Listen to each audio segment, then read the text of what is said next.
Happy Independence, Barbados. 50 years. What an achievement. We have so much to give thanks to God for.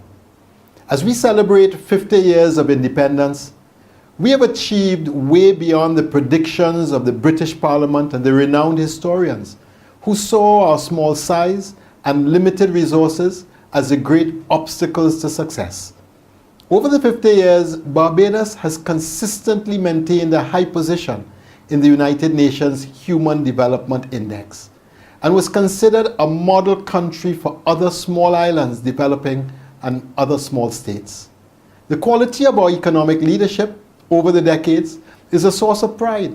Our early prime ministers, the Right Excellent Errol Barrow and the Right Honourable Tom Adams, laid the foundations for prudent and stable economic progress against all odds through their visionary leadership and skillful management. Added to this is the stability of Barbados' political system, through which the reins of government were peacefully handed over through successive, free and fair, vigorously contested elections over the 5 decades of independence. Barbados has also played a leadership role in the regional integration movement, contributing to a better Caribbean. We have produced outstanding athletes in the world of cricket, boxing, surfing, track and field, swimming, horse racing and breeding, and even go-karting. Each of these athletes have proudly flown our flag to the highest of heights. Barbados at 50 has celebrated a cultural explosion of musicians, painters, dancers, and novelists, with many Barbadian artists distinguishing themselves and Barbados on the international stage. Barbados remains one of the most God-fearing countries in the world, in which people of different religious persuasions live in peace and harmony.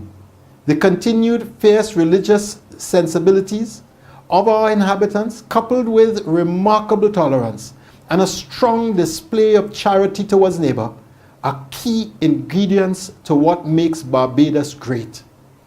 The Right Excellent Sir Hugh Springer and Sir Frank Walcott led a strong and responsible trade union movement which fought for justice and fair wages.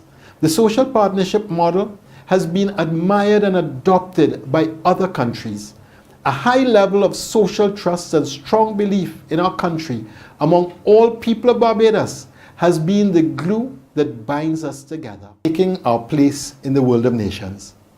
England took more than 400 years after the Magna Carta was written, with bitter fighting between opposing parties, to develop a settled parliamentary system of democracy. The development of nations happens over centuries, not over years or over decades. When America was 50, it was being torn to pieces. The major issue was whether the African was a human being, whether slavery was morally justified. 12 years after independence, the Constitution was finally ratified.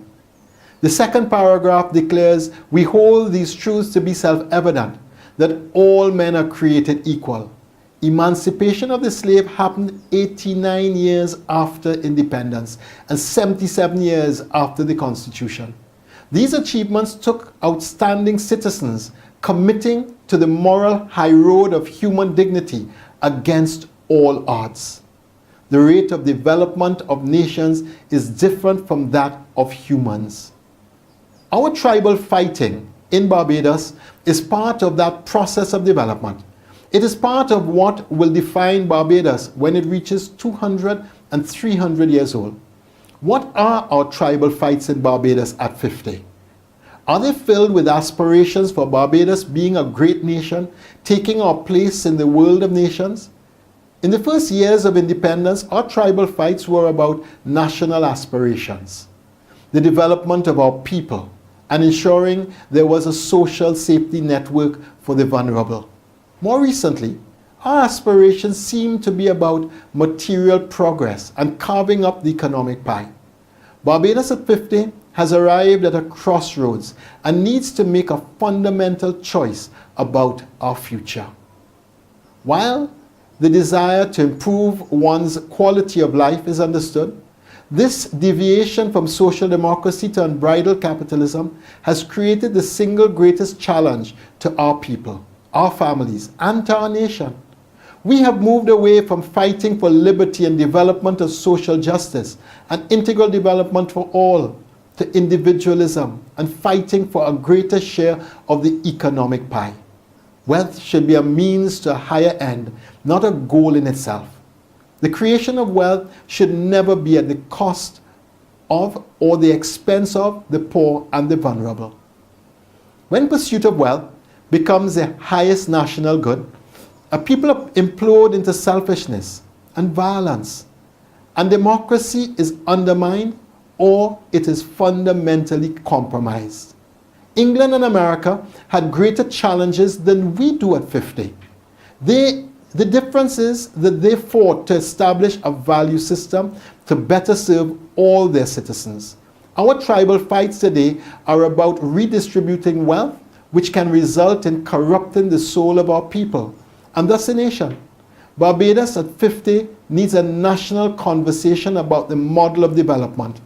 Social democracy, our first model after independence, gave us our greatest achievements and was abandoned. Now neoliberal capitalism is distributing wealth poorly and encouraging corruption at every level of society. If we make a national choice for a moral and a model of development, I would propose a hybrid of entrepreneurial excellence and social democracy. Then our next 50 years will be even more amazing than the last. The next 50 years. Everything that we need to be a great nation, we already know and we already have done it at some stage in our history. In celebrating this Golden Jubilee, I am asking that each of us who were born here or who have made this rock our home make a commitment to choose what is good for Barbados over what may be best for myself. Choose what is good for the family above what is best for business. Choose what is good for the child above what is best for your lifestyle. Choose what is good for development of all of our people above short-term financial gain. Choose zero tolerance towards illegal activity. And in this we will choose to be strict guardians of our heritage and firm craftsmen of our faith. If we, the loyal sons and daughters of this nation, want to celebrate Barbados at 50, then let us give her a gift of golden commitment to the moral and spiritual values of our forefathers and mothers. The values that made Barbados a great nation. The values that put Barbados on the world map and created opportunity for all of its people.